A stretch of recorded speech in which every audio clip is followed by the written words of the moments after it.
Welcome back, guys. It is Dr. Tom here. Today we are looking all at hip tightness and restrictions. If you're someone that suffers from tight hips and you don't do a whole lot at the moment, today's program will be great for you. Get into it, ensure that there is no pain. So what are the main causes of hip tightness and restriction? Number one is sitting. This is the front of the hip. When we sit, we go into flexion and we've got a bunch of tendons that attach into the front of the hip. When you sit for too long, these tendons shorten. So then when you want to open it up, walk around, your pelvis is tilting forward because those tendons are too tight. So a big thing we want to address today and with some of the exercises is open up the front of that hip.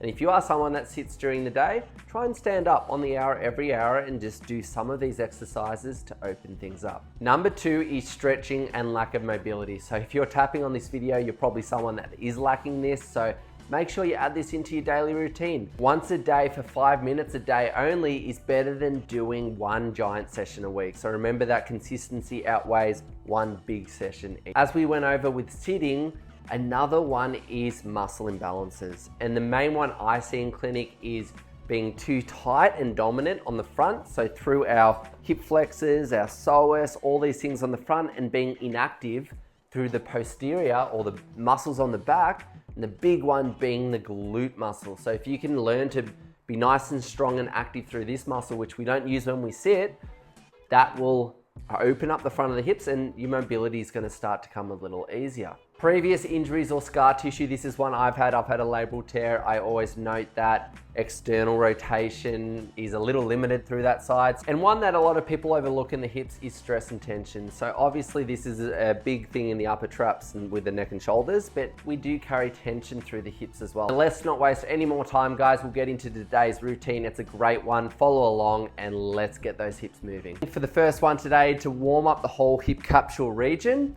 is circles with our knee holding onto something stable. So as you can see here, I'm gonna have a little bit of flexion through the other leg. All we're doing here is trying to draw big circles with the knee. So as I come out to the side here, my leg's in external rotation. As I come around here, we're going a little bit of internal rotation through the hips.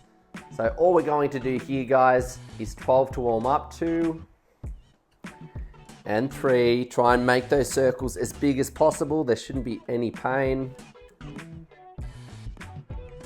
And 5. Nice and slow. The slower, the harder, and the better it is for all those little stabilizers to start to activate and fire. 7, 8, 9, 10, 11, and 12. All right, and then from here, we're going to the other side. So same thing here, knee out and around. You're gonna notice that one side's probably a little bit more stiff than the others, than the other.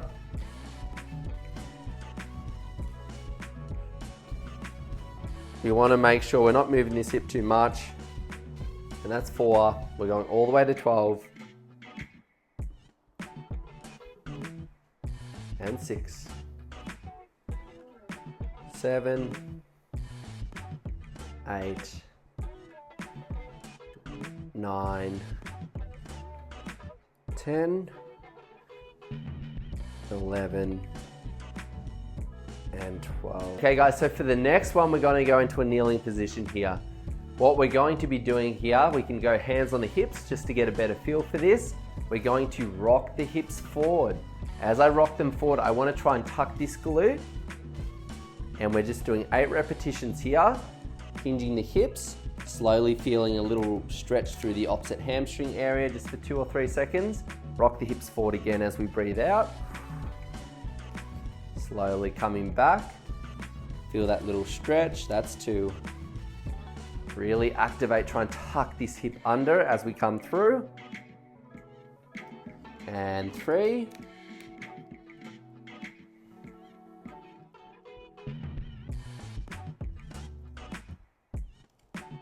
And 4. And 5. For the last 3 here, what we're gonna do is same thing, come forward, tuck the hips, put the opposite hand on the ground, reach up overhead, stay here just for an extra few seconds. Slowly feed the arm through, keeping this left arm on the ground. Hinge the hips, hands back on the ground, let the hammy stretch. Rocking forward again, the last two, reach over, make sure there's no pain in your lower back. Slowly coming out from there. And this is our last rep, and then we'll change sides. Reach over, really still try to activate this glute, push it forward. You're gonna feel a huge opening stretch in the front of the hip. And slowly coming out from there. And stepping the opposite leg forward from here. And the same thing, so we can start nice and mellow. Push that hip forward. Gonna find that it's probably a little tighter on one side, both in the hamstring and the hip flexor region. And two, so try and follow that breath. I always like to use the exhale as we sink out into the stretch, so it just helps things release and relax. Slowly hinging the hips. And this is 4.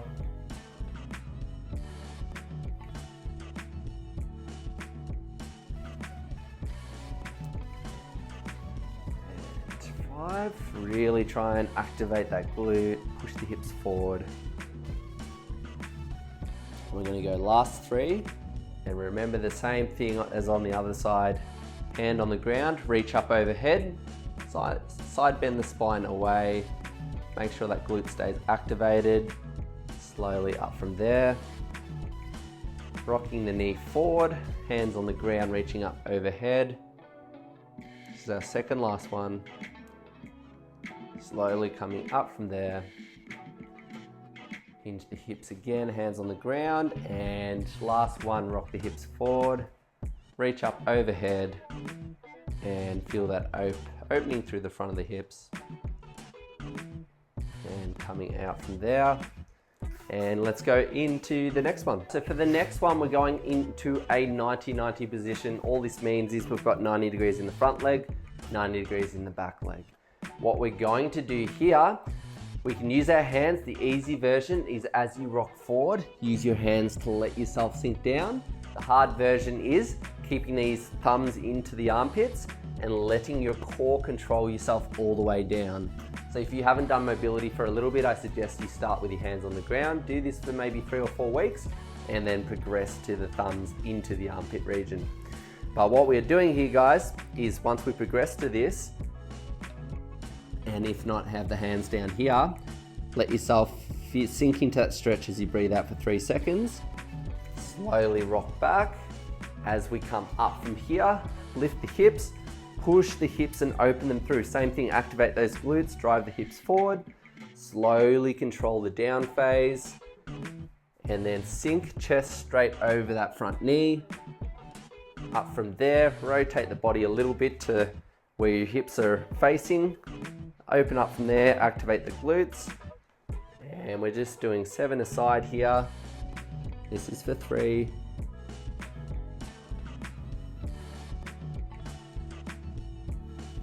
Rotate over that knee, control the down phase. Shouldn't feel anything in the back. Up from here, push the hips forward. And that's 4, 3 to go.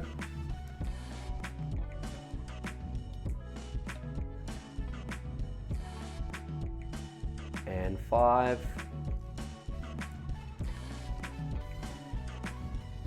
Keep that core engaged.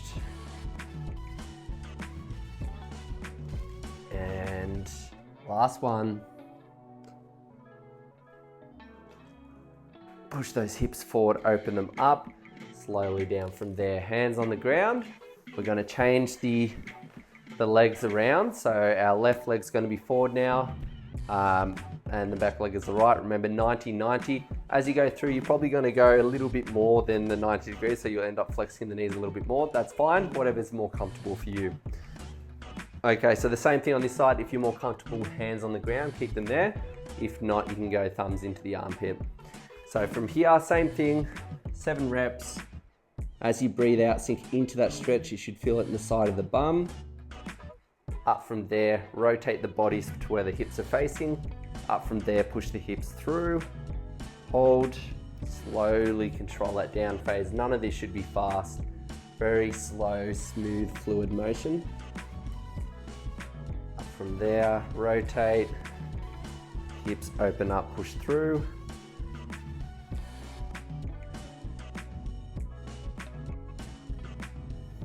This is for 3.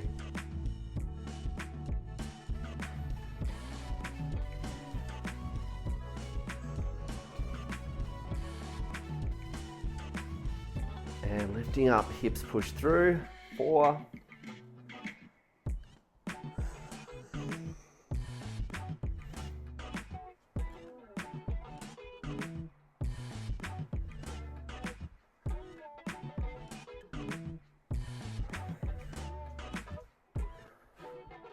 Two more.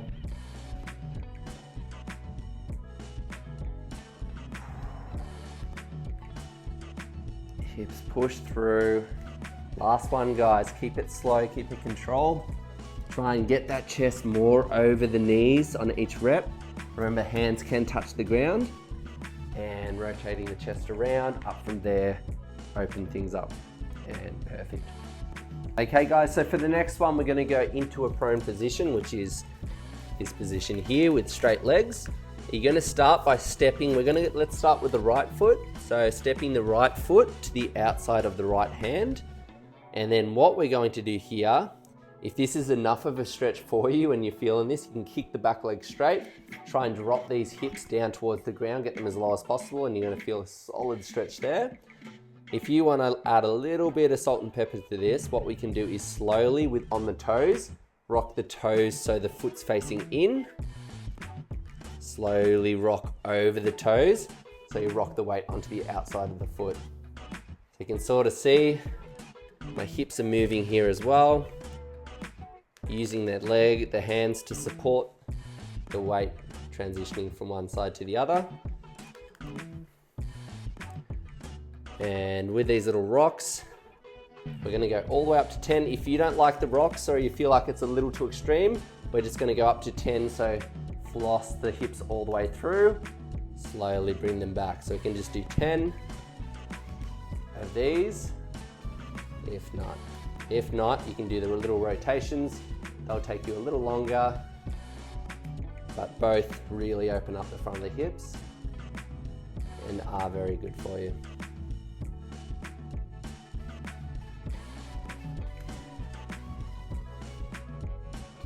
And this is for 9. And 10. If you're still going with the little rotations, just keep going with that. Press pause right now and you can catch up to where we are at now. So from here, prone position, we're gonna step through the other foot, depending on which one you wanna do, either the rocks forward or back, or rotating on those toes. So I'm gonna do the rotating on the toes for this rep, just to give you guys a better idea of what we're doing. So that's 2. Make sure you keep that back leg nice and straight. Try and keep a solid amount of weight through this front left foot. Shouldn't be any pain in the hips, any pain in the lower back. Just a strong stretch through different aspects of the hip. So if we go into this motion here, it should be a little bit more adductors, all those inside muscles, some hip flexors as we sort of roll through here. There should be a little bit more direct hip flexors. As we go here, it couldn't be a little bit more of that TFL on the outside. So this is for halfway.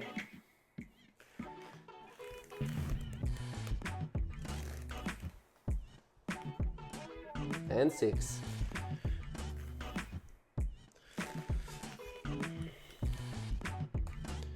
7.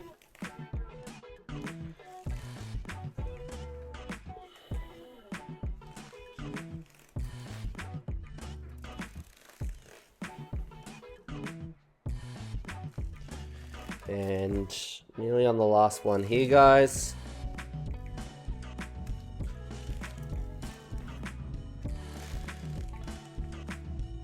Okay, slowly into a kneeling position. Just move the hips around just for a second. And You can often get a few little pops and clicks and cracks with this one. That isn't a bad thing if there isn't any pain with it. This is the last one we're going to do today, guys, so I hope you're feeling really good at the moment. We are going to go what we call frog legs into the ground. So as you can see, we're going to go nice and wide, wider than shoulder width with the knees. Feet go outwards. So if you've had a previous inside meniscus, medial meniscus or MCL injury in your knee, sometimes this will cause a little pain, so this might be an exercise to skip. If you feel pretty good in this position, we can get straight into it. So from this position here, it is super basic. All we are doing here is rocking the hips forward, so letting the hips drop down towards the ground. And then as we go back, we don't want to arch the back too much with this one. So it's literally keeping that spine nice and straight, core switched on, and then rocking. Imagine there's something, a string behind us, pulling that tailbone to the back of the room, and we're rocking all the way back there. And you're gonna feel it's very solid through the hip region, especially on someone like myself who's pretty tight through the hips always. And then let it sink towards the ground again. Slowly rocking back. So just 7 reps here. Keep those feet facing out so the hips are in a little bit more external rotation. Really helps to open up the groin region, the hip capsule, the labral region.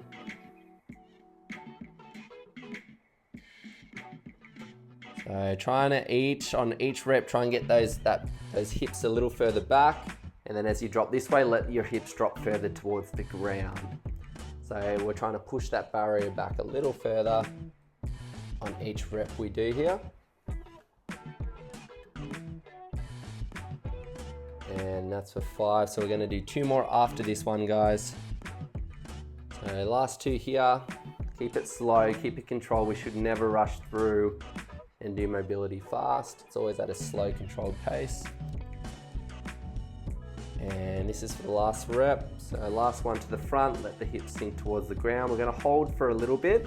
And if this isn't too strong for you, what you can do, keeping those feet externally rotated, we can try and wriggle one of the front hip bones to the ground. Wriggle the other one. We're just going to do 5 reps here. And that's 5 on each side, so that's 3. 4. If it's strong enough for you, just hold in that previous motion, previous position, sorry. And that's for 5 there. Good, and remember finishing all the way back. And slowly bringing the knees in from there. Okay guys, so that is it for today. I hope you enjoyed it. This is a very good hip mobility routine. Remember that there shouldn't be any pain with this. So I would say this is more of an intermediate to advanced hip mobility program. Check out some of my other videos if you want something a little easier and something that is more manageable for you. So this is something you can build up to. If you're someone doing sports, this is a great one to do before you play. It's great for mobility, but just make sure there is no pain, you're doing everything properly. And remember, with mobility, it's all at one slow, steady speed. So I hope to enjoy, guys. Remember to subscribe, comment, like, all those things. It helps keep these videos coming. And we'll see you again next time. Tune in.